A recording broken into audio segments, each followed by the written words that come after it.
did I get in this room? It is another episode, and we are so excited because we've only done 2 guests in person. This is a big deal. Yeah, most of the time people are joining us, via Zoom or whatever. But Demola joining us. Thank you so much for being here, man. And thank you for having me. It's a pleasure. Yeah, this is I'm excited to be here too. Yeah, this is going to be cool. How excited are you, Margot? Very excited. We've been prepping all day. Really? The floors are clean. The lighting is set. Everything looks. The water is room temperature because you are VIP, and we know. So cheers. You have to cheers. You have to protect the vocal cords. Yes, of course. Right. Cheers to this group for making this happen. Boom, there we go. Yeah, we're gonna have a cocktail on the show. That's just how it's gonna have it. It's Friday. Man, listen, I want to jump right in because, you and I have met before, and we had a chance to do a really cool interview at your place a couple of years ago, and a lot has happened since then. Yes. So just talk a little bit about your career, kind of like, I know you're based here in Houston, but obviously you have this international presence. What have the last couple of years been like for you? It's been a dream. I'll just say it's been a dream come true. It's been a long way.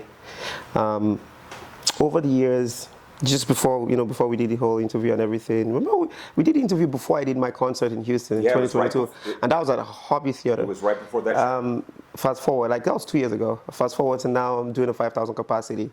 It's kind of from going from 500 to 5,000. It's like, are we ready for this? You know what I'm saying? So. And I've done like 2,000 capacities outside of Houston, Dallas, done like, I've been on tour for my own headlining tour for the past 2 years. The 1 in a Million tour, and then the 1 in a Million to 2.0, which is this year. And it's been, this year alone, I've done over 40-something concerts.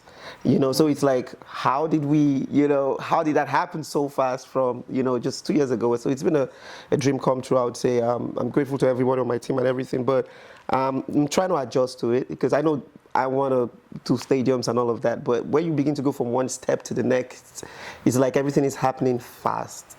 When we did the interview, then I was on Instagram. I think I was barely 200,000 followers. I'm almost at 800,000 now. No, I saw that. No, even 200,000 followers is a lot. When I was just at 200,000. No. And it's it's well deserved. I'm just saying, us as a new show starting out, we're checking the numbers every day, and we're like, okay, that's not so good. We got 5 followers. But I mean, I used to check the numbers a lot too. You know what I'm saying? And I still check my numbers every week to see like how much followers I've gained every week and all of that. But like I said, a lot has happened. I've dropped, 2 amazing albums. I dropped my first vocal and violin album this year, and then I dropped a, violin original album. And I've been touring on these albums, and it's just been wild, just been crazy. My TikTok following went from like 500,000 2 years ago to 1.6 million right now. So I'm like, how? You know what I'm saying? Like, wow. 1.1 million followers, and it's a whole lot. Yeah. It's a whole. Round of applause. It's a whole lot that has happened in the past 2 years, and it's just been amazing. I've had one-on-one encounters with my fans when they come for meet and greet, and I grew up watching, Michael, watching James Brown, watching all of these whole fantastic people, and so we did not see a lot of the behind the scenes. And recently, a lot of the stuff come out, like you begin to see behind the scenes of stuff, and it's like you're beginning to see yourself doing those things. Like, how do you do a concert and you have over 250 people waiting for you on the line over an hour trying to meet you? Yeah. And I'm like, me? Yeah. Okay, I don't know how this is happening, but I'm like, okay, this is me. Well, we're going to get to that part. Yeah, we're going to get to that. And this happened in 2 years. Yeah.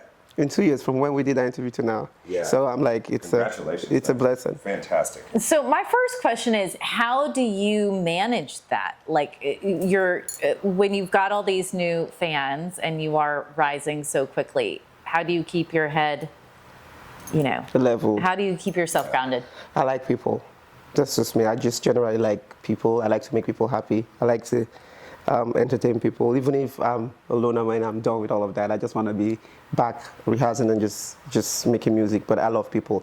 That helps me a lot because once I tend to meet my fans and I tend to, see their comments and all of that, it's more like, oh, I'm happy, that you're excited. I'm happy that you're happy to see me, all of that whole stuff. So that helps me, first one. Second thing is, I've been doing this for a long time. And even if we're talking about the past 2 years, it's most times I still I'm tripling the work. I'm shooting videos every day, doing all of that whole stuff. But understanding that it goes beyond your effort, and I believe in God. I believe that God will bless you when He wants to bless you, but He's blessed you from the beginning. You put in the work and then just wait for it. And it's like, I've been doing this, nothing has happened, and all of a sudden in the past 3 years, 4 years, everything is changing and things, and I'm like, oh, finally, I'm grateful, So that God factor, understanding that, it goes beyond my effort. And then I'm also very grateful to my entire team. So it's not just me. I have people who work with me, who try to make sure they keep me grounded. Oh, no, this is wrong. This is not what to wear. Demola, this is what to wear. No, this is not what to say. This is the right way to say it. They are not the yes sirs and yes ma'ams. And, whatever you say is what we do. They're like, no, I don't think this is right. These kind of things that help. I have the right people around me. I have the right team around me. And it's just how I've been grounded. Yeah, well, you know what? I feel like our little show has the right team around it. You met some of the team, just beautiful people, yeah, awesome people. Beautiful people. We got some good folks. You just kind of talked about something that I had written on my notes that I wanted to talk about. You talked about being thankful and appreciative of everything that's happened and not taking it for granted. I wanted to talk about joy because your videos and the videos I see you on stage, it's this joyful presence, man. It's like it's you're performing. It's your whole body, not only just the violin. It's like you can tell that you're embracing every moment of it. What is the live performance for you? What is that moment when you step on stage? How does that feel? Okay.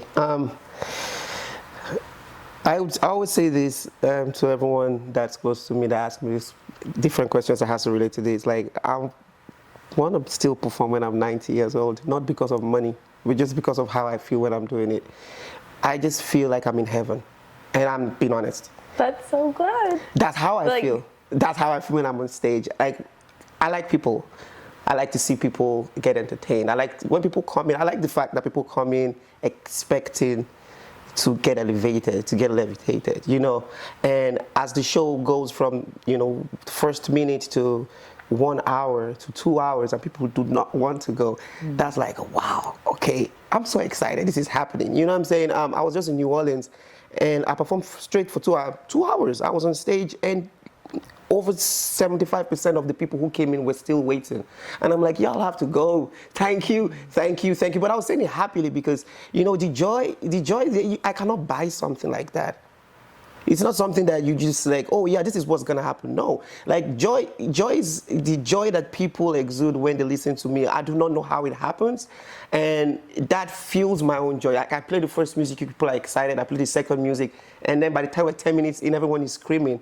That just takes me from heaven to like straight to heaven, and from here to heaven, actually from earth to heaven. Sorry. Well, Margot can speak to this because Margot has roots in New Orleans. Tulane. New Orleans Green is one of the great music cities of the world. Yeah. And an audience is going to tell you in New Orleans, if you're not the real deal, everybody's going to walk through the door.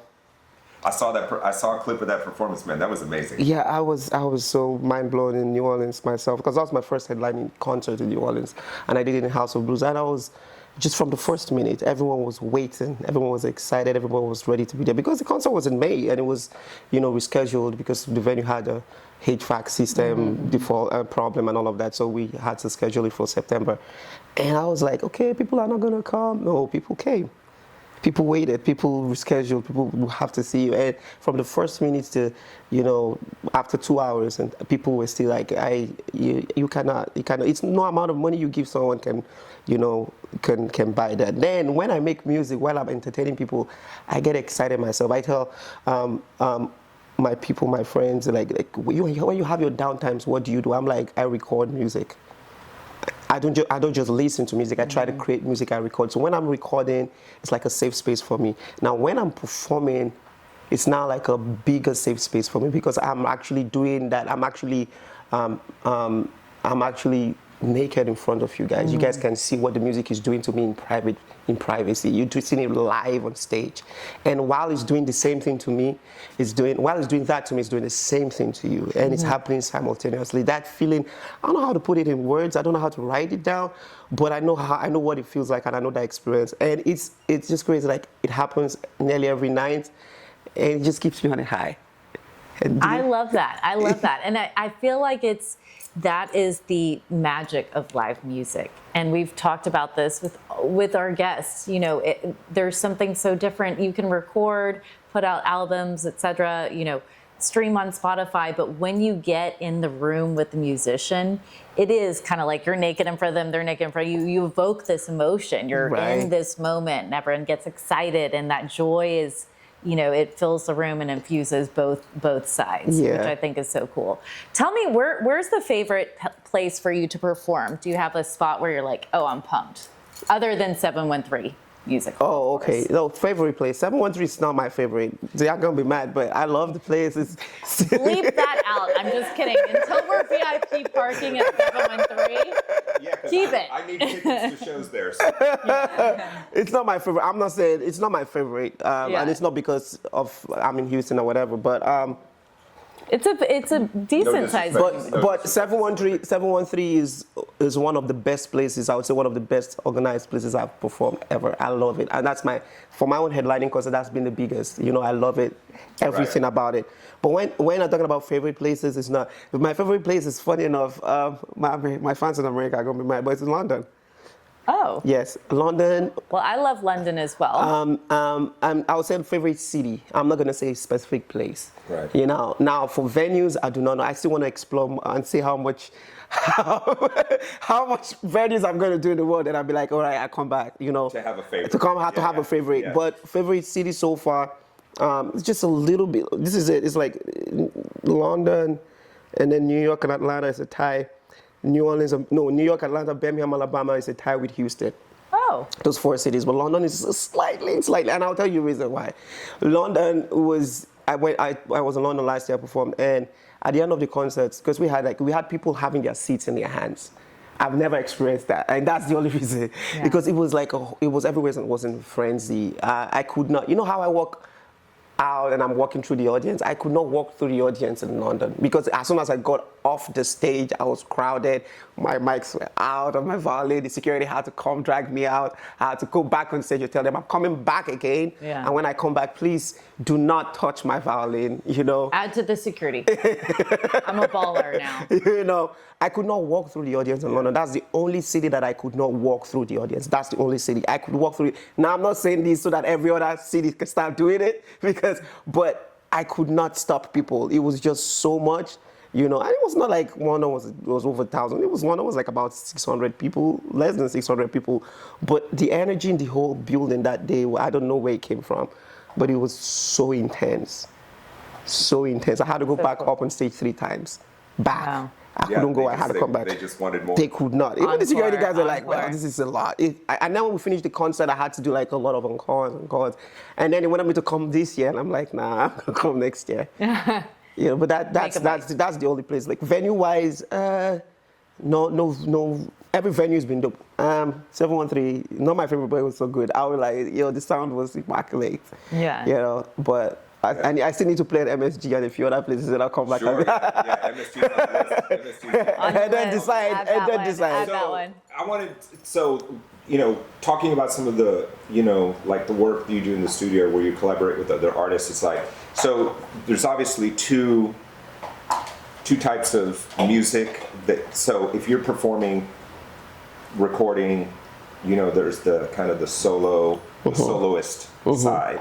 But if you're tackling a piece of music where the violin has to run the vocal part, you have to do like Closer or, one of the other songs, many songs in your catalog. Is it a different approach? Okay. That's how you know he's a musician. He's He's a techie. That's exactly what I was thinking as well. He's a musician. That's how you know. So yes, it's a different approach. If I said no, you're going to say that you're not a musician. You already know the right answer to this. It's a different approach, of course, but it's also a different feeling. I like to characterize music when I listen to them. Like if I'm playing for example, if I'm playing a Drake, and then I'm playing Aretha Franklin, it's two different worlds, two different generations, two different style and genre of music. If I leave and I'm playing Misty, for example, a jazz standard, or I'm playing Wonderful World, or I leave that and I'm playing like an R&B song or a pop song like Espresso. Most times I listen to how the artists sing, how they, what range do they sing in, how they, pronounce their phrase, how they pronounce the words, but how they also connect their phrases. And so when I go on my violin, I want to connect my phrase in such a way, because there's a way you can play as an instrumentalist, but also there's a way you can play as a soloist, and there's a way you can actually play as a singer on the instrument. And that's what Kenny G has. Kenny G sings with his saxophone. It is different from playing the saxophone, or it's different from being a macho on the saxophone. Like, I'm a soloist. I'm like, man, you're so great. Or, okay, I'm an instrumentalist. Or I want to sing with this. I want to make you guys sing each phrase with me as a singer. And that's what I do when I play cover songs. So when I'm playing these songs, I want to play it how the singer sings it. Of course, I'm going to throw a little razzle dazzle in there, throw one or two phrases in, do all of that. But I want to make it sound like, yo, Drake he's actually playing one dance. Oh, he's playing Espresso. He's actually playing Taylor Swift's Fortnite. So how do you choose the covers, though? Do you just love a song and you say, I got to cover this. I want to do it my own Work, way. for example. Yeah. Work, for example, by Rihanna. Like, it was big. When it came out, that song took over everywhere. Some Rihanna. I love Rihanna. You love Rihanna? Heavy. I'm a huge Rihanna fan. I have my umbrella in the car.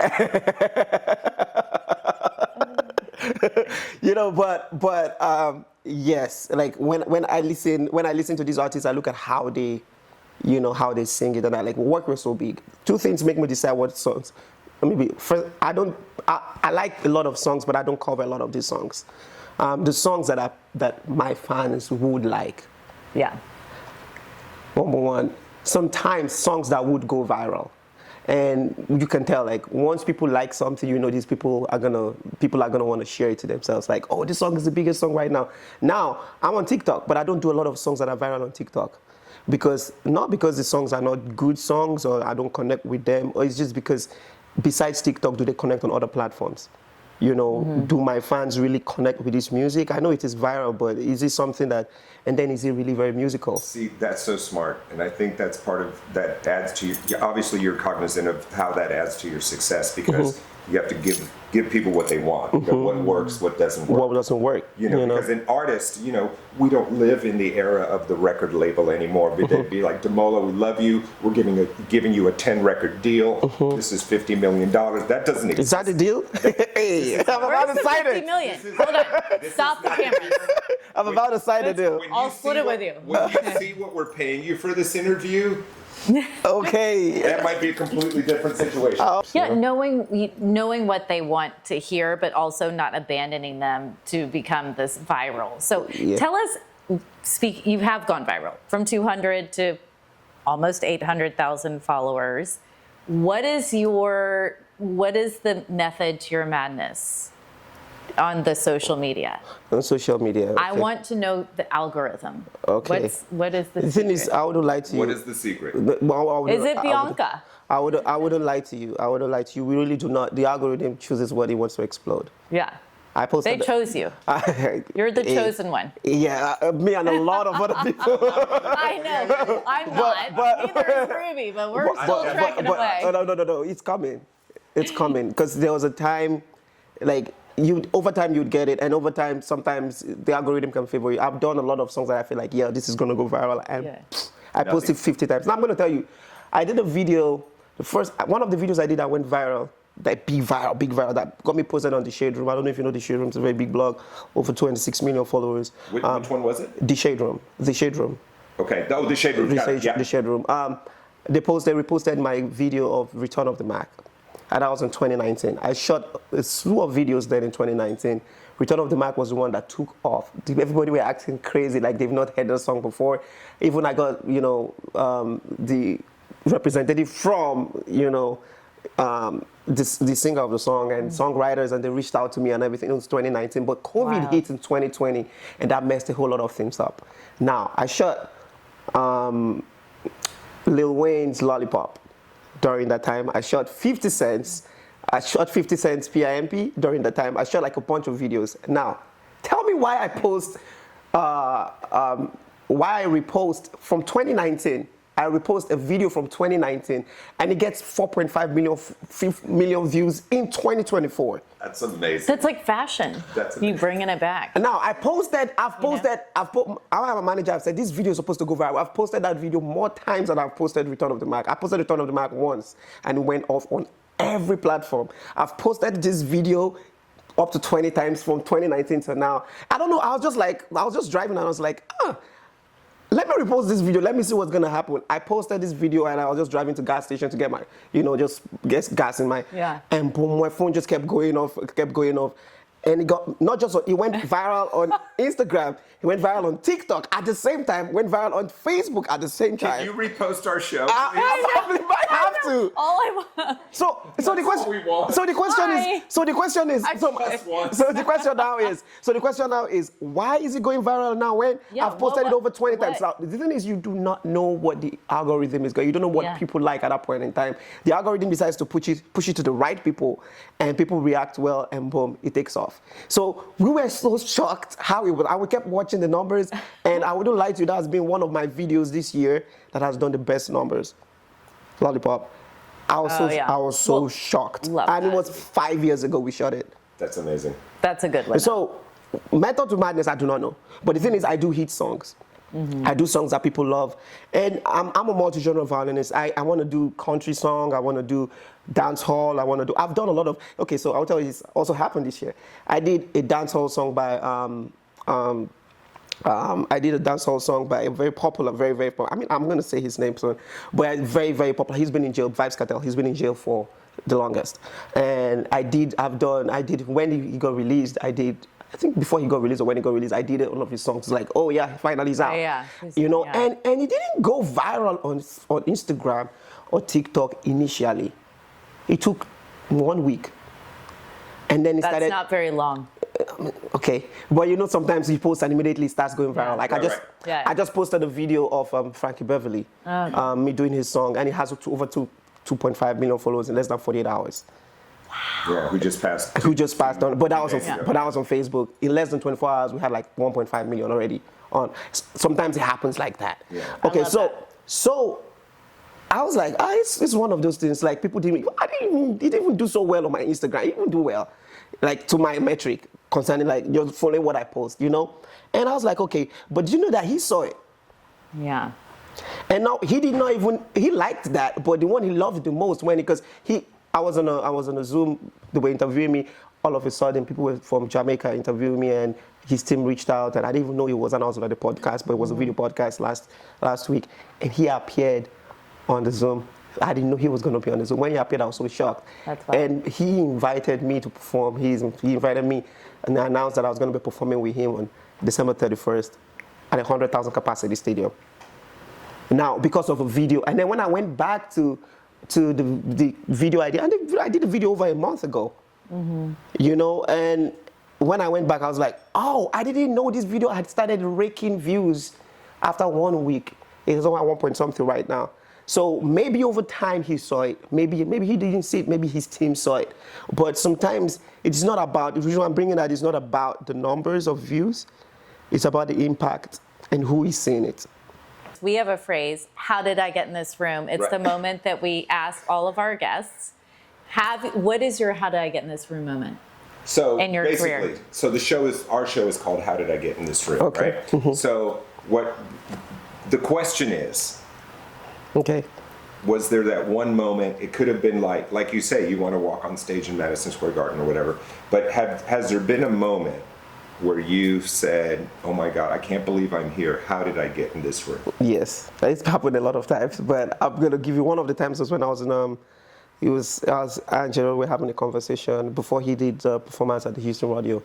I was Houston Rodeo. Who was it? Jelly Roll. Jelly Roll. Okay. Yeah, he invited me to perform with him at the Houston Rodeo.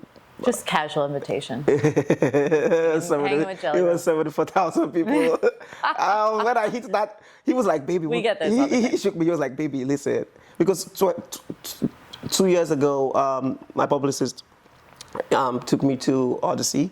I was supposed to have an interview there. I had an interview. I met with whatever, and he came there. That's how we met, and we just casually spoke about it. He was like, oh, one of these days we're going to be doing the Houston radio. And then 2 years down, he called me and I was like, yo, so when we're backstage, he was like, bro, baby, we're doing this. Like, bro, we're about to do this for he's like, can you believe this is my biggest show ever? And this is your biggest show ever. This is 74,000 people out there. So when it was time for me when he called me up until when it was time for me to perform and I hit the stage, it's like you're looking at 74,000 people with lights and everything. It was like I was in the forest. Yeah.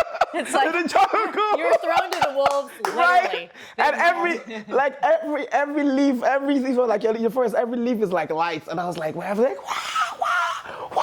the whole noise. Yeah. And I was like, wow, how did this happen? That's How wild. did I get in this room? That's beautiful. Demola, thank you, man. Thank you so special much. having us with you. I appreciate But having thank you. with No, us. Thank you guys for having me. Thank you for guys for I'm having gonna ask me. you right now. Are you gonna come back for part 2? Yeah, I'll come back for part 2, part 3, part Are you 4. gonna bring the Heck yeah. violin? So long as you bring Oh, your will you do guitar. a solo for us? Yeah, you know what? I'll probably call my Here guitar we go. too. He's coming back.